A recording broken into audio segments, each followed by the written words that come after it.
Hello friends, welcome to my channel. মই ওহিদে কৈছোঁ আজি মই আপোনালোকৰ কাৰণে লৈ আহিছোঁ কাৰেক্ট ফৰ্ম অফ ভাৰ্ব চাৰিটাকে বাক্য দিয়া থাকিব তাৰ ভিতৰত যেটো শুদ্ধ বাক্য টেন্সৰ মানে কাৰেকচন কৰি আপোনালোকে শুদ্ধটো লিখিব লাগিব মই মানে ভালে কেইটামান এক্সাম্পল আনিছো আৰু এক্সাম্পলৰ থ্ৰুতে আপোনালোকক বুজাই দিম ভুল কি হল আৰু শুদ্ধ কি হল সো ভিডিওটো আপোনালোকে সম্পূৰ্ণকৈ চাওক যদি ভাল লাগে চেনেলটো সাবস্ক্ৰাইব কৰি ল'ব আৰু ভিডিওটো লাইক কমেন্ট আৰু শেয়াৰ কৰিব সো ওকে পলম নকৰি বলক আমি ভিডিওটো আৰম্ভ কৰো প্ৰথম প্ৰশ্নটো এনেকুৱা আছে when I reached his house he wrote a letter যেতিয়া মই তেওঁৰ ঘৰত পাইছিলো তেওঁ এখন চিঠি লিখি আছিল এইটো সেন্টেন্স দুটা সেন্টেন্স একেলগে দি আছে মনত ৰাখিব যেহেতু when আৰু then থাকিলে এটা সেন্টেন্স হয় past continuous আৰু এটা হয় past indefinite এইটো past indefinite কৰা আছে এইটো past indefinite কৰা আছে গতিকে দুটা past indefinite একেলগে এটা বাক্য ইউজ কৰিছে এটো ভুল আছে ঠিক আছে সেকেন্ড নম্বৰটো চাওক when I reached his house he was writing a letter মই যেতিয়া তেওঁৰ ঘৰত পাইছিলো এটা past indefinite আছে আৰু he was writing এটো past continuous আছে গতিকে অপচন এইটো হ'ব ৰাইট ঠিক আছে আৰু when I was reading his house যেতিয়া মই I was reaching মই যেতিয়া তেওঁৰ ঘৰত পাইছিলো গতিকে এইটো ইয়াতে ভুল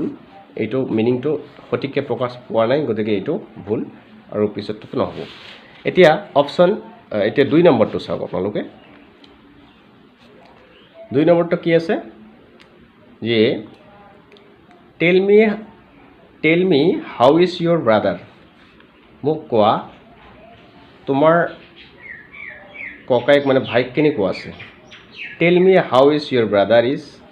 tell me is how your brother and tell me how your brother is কোনটো শুদ্ধ option tell me how is your brother এই বাক্যটো যদিও ইন্টারোগেটিভ কৰিছে কিন্তু আৰম্ভণিতে কোনো বিভাৰ বা কোশ্চেন ওয়াৰ্ডস নাই গতিকে এই ক্ষেত্ৰত এইটো ভুল কোশ্চেন ওয়াৰ্ড না থাকিলে আমি ভাবটো সাবজেক্টৰ পিছত বহাব আৰু ইয়াত সাবজেক্টৰ পিছতো ভাবটো আছে কোশ্চেন ওয়াৰ্ড না থাকিলে ভাবটো প্ৰথম বহাব লাগিছিল গতিকে এইটো প্যাটাৰ্ন ভুল tell me how your brother is এইটো এনেকুৱা এটা প্ৰশ্ন শেষত ভাৰ্ব দি কেতিয়াও প্ৰশ্ন হ'ব নোৱাৰে গতিকে এইটো ভুল ঠিক আছে tell me is ইয়াতো tell me পিছতে is বহিছে একচুয়ালি প্ৰশ্নটো বাক্যই নহয় গতিকে এইটো ভুল tell me how your brother is মোক কোৱা কেনেকুৱা তোমাৰ ভাই আছে গতিকে এইটো রাইট প্যাটার্ন tell me ইয়াত কোনো কোশ্চেন ওয়ার্ড নাই how your brother শেষত হ'ব ভার্বটো গতিকে এইটো হল রাইট অপশন ঠিক আছে option D is the right option বুজি পাইছে আপোনালোকে চাওক এতিয়াতো ইমান বিতংকৈ বুজাৰো সময় নাই পৰীক্ষা আহি গৈছে এক্সাম্পলৰ থ্ৰুতে বুজি ল'ব লাগিব উপায় নাই নহলে এটা চেপ্টাৰ বুজালেতো গোটেই দিন গুচি যাব যিমান শৰ্টকে বুজি আমি মনত ৰাখিব পাৰি এইখিনি চেষ্টা কৰিব if he studied hard he would have এটি if clause আৰু main clause এটি if clause তো যদি ফিউচাৰত থাকে main clause তো কিছত থাকে if clause তো প্ৰেজেন্টত থাকিলে main clause তো হ'ব ফিউচাৰ যদি আপোনালোকে কন্ডিশনাল সেন্টেন্স হোৱা নাই গতিকে মোৰ ভিডিও বিলাক চাই ল'ব ইয়াৰ আগতে ভিডিও আপলোড কৰা আছে কন্ডিশনাল সেন্টেন্সৰ ওপৰত if clause তো যদি প্ৰেজেন্ট হয় main clause তো হ'ব ফিউচাৰত if clause তো যদি past হয় main clause তো হ'ব would আৰু if clause তো past perfect হলে main clause তো হ'ব would have ইয়াত past indefinite দিছে past ত থাকিলে এটো খালি would বহিব ইয়াত have নবহে গতিকে এটো ভুল if he study এটো প্ৰেজেন্টত আছে এটো ফিউচাৰত থাকিব লাগিছিল গতিকে এটো ভুল if he had studied hard he would ইয়াত had বহাইছে মানে past perfect তো বহাইছে গতিকে ইয়াত would have বহাব লাগিছিল খালি would বহাইছে গতিকে এটো ভুল এইটো if he had studied hard এটো past perfect দিছে গতিকে নেক্সট হ'ব would have বহাইছে আৰু past participle বহাইছে গতিকে এইটো হল ৰাইট অপশন ঠিক আছে 4 নম্বৰটো কি আছে she is either guilty or her sister she is either guilty or either her sister she either is guilty or her sister either she or her sister is guilty তিনিটা option ভুল আছে ওপৰৰ শেষৰটো ৰাইট আছে মই আপোনাক বুজাই দিছো she is either guilty or her sister either to ভাৰ্বৰ পিছত নবহে এইটো সম্মুখত বহিব লাগিব এই either পিছতে সাবজেক্ট বহিব লাগিব ইয়াত শিৰ পিছত ভাৰ্বৰ পিছত এইডিয়াৰ বহিছে, এইটো ভুল। এইটো এইডিয়াৰ আগত বহোৱা নাই, ভাৰ্বৰ পিছত বহিছে, এইটো ভুল। শি এইডিয়াৰটো সন্মুখত বহিব, গতিকে এইটো ভুল। এইটো শুদ্ধ যে এইডিয়াৰ বহাৰ পিছত নাউন বহিছে, আকৌ অৰ বহাৰ পিছত আৰু এটা প্ৰনাউন বহিছে, ঠিক আছে। গতিকে এইটোও কিন্তু হ'ব সঠিক প্যাটাৰ্ন, এইটো হ'ব শুদ্ধ option. He paid both for her and her sister. He both paid for her and her sister. He paid both for her and her sister. He paid both for her and her sister. কোনটো শুদ্ধ? হি paid both for, মনত ৰাখিব, হি paid তেওঁ দিছে, both দুয়োজনৰ কাৰণে for, এইটো শুদ্ধ প্যাটাৰ্ন হোৱা নাই, ফৰটো আগত বহিব লাগিছিল, ঠিক আছে। গতিকে এইটো ভুল। হি বোথ পেইড, এইটোতো হ'ব নোৱাৰে, দুটা শুদ্ধ প্যাটাৰ্ণটো হ'ল হি পেইড, তেওঁ পেইড কৰিছিল, কাৰ কাৰণে? For both her sister. ইয়াত বোথ যদি নাথাকে তেনেহ'লে কি হ'ব? He paid for her sister, right আছে। কিন্তু যিহেতু খালী হাৰ চিষ্টাৰ নহয়, তেওঁৰ কাৰণে, তাইৰ কাৰণে আৰু তাইৰ চিষ্টাৰ কাৰণে, তাৰ কাৰণে বোথটো ইয়াত বহিছে, ফৰৰ পিছতে বোথ বহিব, গতিকে এইটো হ'ব right option. Some books such as dictionaries are very useful. Some books are very useful such as dictionary. Both A and B none. এটা কোনটো শুদ্ধ হ'ব? Some books, কিছুমান কিতাপ, such as dictionaries, যেনেকুৱা ডিকশ্যনাৰীবোৰ, are very useful, এইটো শুদ্ধ আছে। Some books are very useful such as dictionary, এইটো শুদ্ধ প্যাটাৰ্ন নহয়, কাৰণ এই such as ডিকশ্যনাৰীটো এই some বুকছকেই কোৱালিফাই, ইয়াৰ পৰিৱৰ্তে ইউজ কৰা হৈছে। গতিকে যেনেকুৱা আমি লিখোঁ নহয়, ৰাজু তাৰপিছত এই ডক্টৰ, তাৰমানে দুয়োটা নাউনে এজন মানুহক বুজাইছে, গতিকে একেলগে বহিব। some books such as dictionaries, some books such as dictionaries, তাৰপিছত এইটো গোটেই এটা ছাবজেক্ট হ'ল, তাৰপিছত হ'ল ভাৰ্ব, তাৰপিছত অবজেক্ট যি আছে এইটো, ঠিক আছে। Neither the principal nor his students are coming. Neither the principal nor his student is coming. Neither the principal is neither coming nor her student. Option কোনটো ৰাইট হ'ব কওকচোন? মনত ৰাখিব, neither the principal মানে প্ৰিন্সিপালজনো অহা নাই, nor his studentও অহা নাই। গতিকে মনত ৰাখিব, এই ক্ষেত্ৰত এটা খুব গুৰুত্বপূৰ্ণ কথা আছে, যেতিয়া দুটা বাক্যক নেইডিয়াৰ নৰ বা এইডিয়াৰ অৰেৰে যোগ কৰা হ'ব, তেতিয়া ভাৰ্বটো যিটো নিয়াৰেষ্ট ছাবজেক্ট থাকে তাৰ লগত এগ্ৰি হ'ব, ঠিক আছে। মানে সেই ছাবজেক্টৰ নাউন হিচাপত ভাৰ্বৰ পৰিৱৰ্তন হ'ব পাৰে। ইয়াত চাওক আপোনালোকে, প্ৰথম চেণ্টেন্সটো চালে, এতিয়া ছেকেণ্ডটো চাওক, নেইডিয়াৰ দ্য প্ৰিন্সিপাল এজন মানুহ, নৰ হিজ ষ্টুডেণ্টছ। এতিয়া নেইডিয়াৰ আৰু নৰে দুটা বাক্যক যোগ কৰিছে, এই ক্ষেত্ৰত ভাৰ্বটো বহিব ইয়াৰ নিয়াৰেষ্ট যিটো ছাবজেক্ট, নিয়াৰেষ্ট ছাবজেক্টটো হিজ ষ্টুডেণ্টছ। ষ্টুডেণ্টছ কেইজন আছে? এজনটো নাই, বহুত আছে, গতিকে ইজ অপশ্যনটো ইয়াত ভুল হ'ব। Option A is the right answer, ঠিক আছে। আৰু চিটোতো নহয়, ইয়াতো চাওক, এইডিয়াৰ হি অৰ ইউ হেজ বিন চিলেক্টেড। ইয়াতো এইডিয়াৰ আৰু অৰেৰে চেণ্টেন্স দুটাক যুক্ত কৰা আছে, এই ক্ষেত্ৰত ভাৰ্বটো একদম নিয়াৰেষ্ট যিটো ছাবজেক্ট, নিয়াৰেষ্ট ছাবজেক্ট কি? ইউৰ লগততো হেজ নবহে, গতিকে এইটো অপশ্যন ভুল। ইউৰ লগত হেভ আছে, গতিকে option B is the right answer, ঠিক আছে। এইটোতো ভুলেই হ'ব। One of the girls are absent. One of the girls are absent, ছোৱালীবিলাকৰ এজন এবচেণ্ট আছে, গতিকে ইয়াততো প্লুৰেল ফৰ্ম নহয়, এজনক বুজাইছে, গতিকে আৰটো ব্যৱহাৰ নহ'ব, গতিকে এইটো ভুল। One of the girls R, one of the girl, of the girl, ইয়াত এজন গাৰ্লৰ ভিতৰত আকৌ ওৱান অফ দ্য কৰিছে, গতিকে এইটো ভুল। অফ দ্যাৰ পিছত সদায় প্লুৰেল নাউন থাকিব, গতিকে ইয়াত ছিংগুলাৰ আছে, গতিকে এইটোও ভুল। ওৱান অফ দ্য গাৰ্লছ, এইটো ঠিক আছে। ইজ এবচেণ্ট, ভেৰি গুড, এইটো হ'ল অপশ্যন চি ৰাইট, কাৰণ ওৱান অফ দ্য মানে কি? ছোৱালীবিলাকৰ মাজত এজনে এবচেণ্ট আছে, এজনক বুজাইছে, ইয়াত ভাৰ্ব হ'ব ছিংগুলাৰ, এইটো অপশ্যন শুদ্ধ। নম্বৰ 10,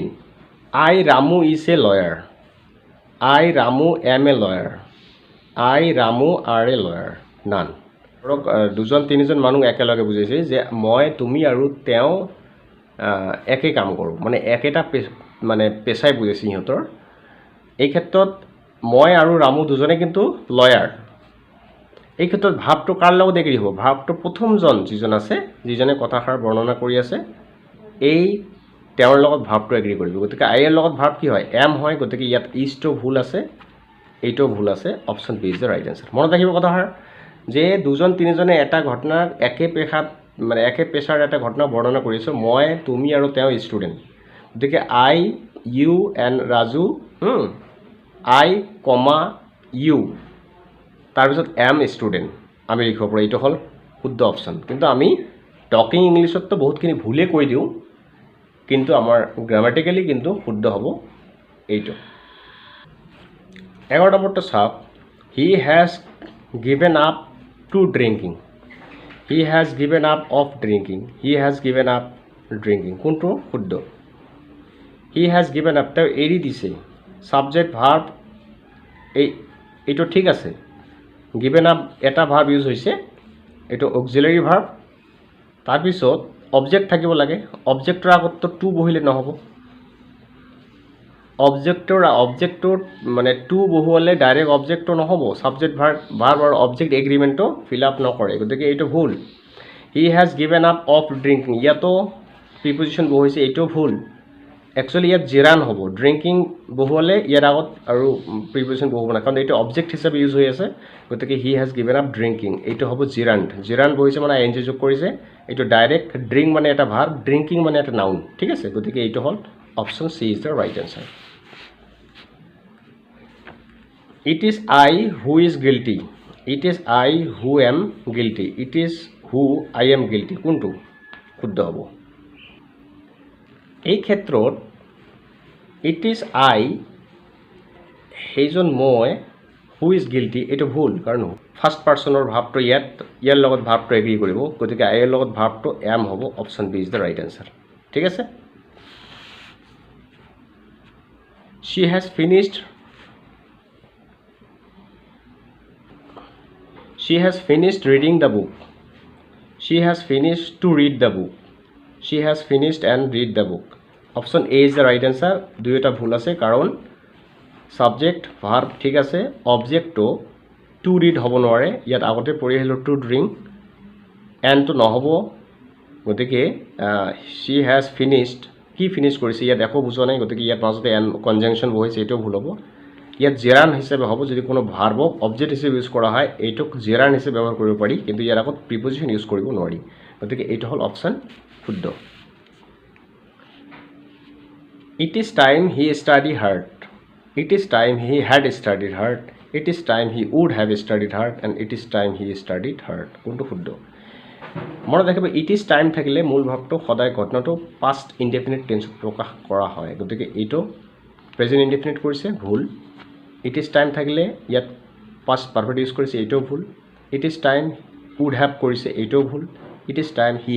হি ষ্টাৰ্টেড এইটো পাষ্ট ইনডেফিনিট কৰিছে গতিকে option D is the right answer next আছে if I was a bird I could fly if I were a bird I fly if I were a bird I shall fly if I were a bird I could fly কোনটো শুদ্ধ if কণ্ডিশ্যনাৰ যদি impossible কণ্ডিশ্যনাৰ হয় মানে অসম্ভৱ যদি হয় এই ক্ষেত্ৰত কিন্তু মানে আইৰ পিছত আৰু সিম্পল যেটো আইৰ লগত আমি টেন্সত ওয়াজ ব্যৱহাৰ কৰোঁ এইটো ওয়াজ ব্যৱহাৰ নহয় এইটো ওয়্যাৰ ব্যৱহাৰ কৰিব লাগিব গতিকে অপশ্যন এইটো ভুল দ্বিতীয় ক্ষেত্ৰত ইয়াত ওয়্যাৰ ব্যৱহাৰ কৰিছে কিন্তু ইয়াত অনলি যেটো মেইন কণ্ডিশ্যনটা আছে এই কণ্ডিশ্যনটোত ইয়াত ওয়্যাৰ থাকিলে ইয়াত উড হ'ব লাগিব বা কুড হ'ব লাগিব ঠিক আছে গতিকে ইয়াত খালি ফ্লাই দিছে প্ৰেজেণ্ট ইনডিফিনিট কৰিছে ঘটনাটো মানে ইম্পচিবল কণ্ডিশ্যনাৰ এইটো হৈ গৈছে বা এইটো অতীতৰ কিবা এটা মনৰ ইচ্ছা প্ৰকাশ কৰিছে গতিকে এইটো প্ৰেজেণ্ট ইনডিফিনিটত প্ৰকাশ কৰিব নোৱাৰি এইটো ভুল if I were a bird এইটো ঠিক আছে কিন্তু আই শ্বেল এইটো ফিউচাৰত কৰিছে এইটো ভুল if I were a bird I could fly এইটো ঠিক আছে মই চৰাই হোৱা হ'লে মই উৰিব পাৰিলোহেঁতেন গতিকে এইটো ইম্পচিবল কণ্ডিশ্যনাৰ মনৰ ইচ্ছা প্ৰকাশ কৰিছে এই ক্ষেত্ৰত ৱেৰ ব্যৱহাৰ হ'ব আৰু ইয়াৰ পিছত উড বা কুড ব্যৱহাৰ কৰিব পাৰি গতিকে এই ক্ষেত্ৰত অপশ্যন ডি ৰাইট আছে I have been knowing him for 6 years মনত ৰাখিব I have been knowing এইটো প্ৰেজেন্ট পাৰফেক্ট কন্টিনিউয়াছ টেন্স কৰিছে for আৰু since আছে কিন্তু মনত ৰাখিব নোৰ লগত ing যোগ কৰিব নোৱাৰি নোক আমি প্ৰেজেন্ট কন্টিনিউয়াছ ফৰ্মত বা পাৰ্টিসিপল প্ৰেজেন্ট পাৰ্টিসিপল ফৰ্মত ইউজ কৰিব নোৱাৰি সেই কাৰণে ইয়াত এইটো অপশ্যন ভুল I have been knowing ইয়াতো knowing ব্যৱহাৰ কৰিছে এইটো ভুল বাস প্ৰথম কথাই আমাৰ ভুল I have known এইটো শুদ্ধ আছে অপশ্যন ডি কাৰণ এই নোৰ পৰিৱৰ্তে knowingৰ পৰিৱৰ্তে এইটো প্ৰেজেন্ট পাৰফেক্ট টেন্সত প্ৰকাশ কৰিলেই পাৰফেক্ট কন্টিনিউয়াছ টেন্সৰ মিনিংটো প্ৰকাশ পায় গতিকে এইটো অপশ্যন ৰাইট ইয়াৰ লগতে মনত ৰাখিব see hear smell taste know love hate appear এই ভাৱবিলাকক ইমোশন ভাৱ বুলি কোৱা হয় এইবিলাক ভাৰ্বৰ লগত কেতিয়াও প্ৰেজেন্ট পাৰ্টিসিপল বা ing ব্যৱহাৰ কৰি কন্টিনিউয়াছ টেন্স ফৰ্ম কৰিব নোৱাৰি জেৰাণ্ড হিচাপে ইউজ হ'ব পাৰে বাক্যৰ আৰম্ভণিতে এইবিলাক সাবজেক্ট হিচাপে সিং ব্যৱহাৰ হ'ব পাৰে হিয়াৰিং হ'ব পাৰে স্মেলিং হ'ব পাৰে টেষ্টিং হ'ব পাৰে বা অবজেক্ট হিচাপেও ব্যৱহাৰ হ'ব পাৰে জেৰাণ্ড হিচাপে কিন্তু এইবিলাকক মেইন ভাৰ্বৰ ৰূপত কন্টিনিউয়াছ টেন্স ফৰ্ম কৰিব নোৱাৰি মনত ৰাখিব নেক্সট যেটো আছে if you will come I will help you if clause to present থাকিলেহে মেইন ক্লোজ টু ফিউচাৰত হ'ব এইটো তো প্ৰেজেন্টত নাই গতিকে এইটো ভুল ইফ ক্লোজ টু ফিউচাৰত এইটোও ভুল ইফ ক্লোজ টু প্ৰেজেন্ট থাকিলে সিম্পল প্ৰেজেন্ট এইটো ফিউচাৰত থাকিব লাগে গতিকে এইটো ভুল এইটো প্ৰেজেন্ট ইনডিফিনিট কৰিছে ইফ ইউ কাম এইটো প্ৰেজেন্ট ইনডিফিনিট এইটো ফিউচাৰ ইনডিফিনিট আছে গতিকে এইটো ৰাইট অপশ্যন ঠিক আছে she has left for Delhi last night she has left last night থকাৰ কাৰণে ঘটনাটো যোৱা ৰাতি হৈছে গতিকে এইটো প্ৰেজেন্ট পাৰফেক্ট নহব এইটো ভুল past indefinite হ'ব লাগিছিল she left for Delhi last night এইটো শুদ্ধ অপশ্যন কাৰণ past indefinite tense ব্যৱহাৰ কৰিছে last night হোৱাৰ কাৰণে she leaves এইটো প্ৰেজেন্ট ইনডিফিনিট কৰিছে এইটো ভুল গতিকে option B is the right answer 19 আছে as she danced she broke her legs dance দি থকাতে নিজৰ ভৰিখন ভাঙিছে দুয়োটাতে past indefinite কৰিছে এইটো ভুল as এৰে আৰম্ভ হলে সদায় এইটো past continuous use হয় মনত ৰাখিব as he was crossing as he was laughing as he was fighting as he was doing এনেকুৱা হয় গতিকে এইটো প্ৰেজেন্ট কন্টিনিউয়াছ টেন্স সৰি past continuous tense থাকিবই লাগিব ইয়াতো প্ৰেজেন্ট কৰিছে এইটো ভুল as she was dancing এইটো ঠিক আছে she broke her legs এটা past continuous থাকিলে আৰু এটা past indefinite হয় গতিকে এইটো ফুলফিল কৰিছে option C is the right answer if you come you had enjoy if you came মনত ৰাখিব if ক্লজ to যদি past indefinite হয় মেইন ক্লজ toৰ ভাৱটো সদায় would বা would হয় ঠিক আছে গতিকে ইয়াত would নাই এইটো ভুল if you had come এইটো past perfect থাকিলে এটা ইয়াত would have হয় কিন্তু ইয়াত only would আছে have নাই গতিকে এইটো ভুল if you had come এইটো past perfect আছে এইটো would have আছে গতিকে option C is the right answer so কেনেকুৱা লাগিল আপোনালোকক যদি ভাল লাগিছে নিশ্চয়কৈ চেনেলটো সাবস্ক্ৰাইব কৰিব মই আকৌ এবাৰ কৈছো ইয়াৰ পিছত আৰু তেনেকুৱা ধৰণৰ প্ৰশ্ন মই আনিয়ে থাকিম এক্সাম লৈকে আপোনালোকক যাতে পৰীক্ষাত ইংলিছৰ ওপৰত পেডাগজিৰ প্ৰশ্ন যেহেতু বেছি নাহে এটা দুটা আহিলে আহিব ইয়াত পেডাগজিত ইমান মাথা মাৰি কৰিব নালাগে গ্ৰামাটিকেলত আপোনালোকে মাথা মাৰক ইয়াৰ পৰা আপোনালোকে নম্বৰ উঠাবৰ সম্ভাৱনা খুব বেছি গতিকে চেনেলটো চাই থাকিব আপোনালোকে so thank you for watching this one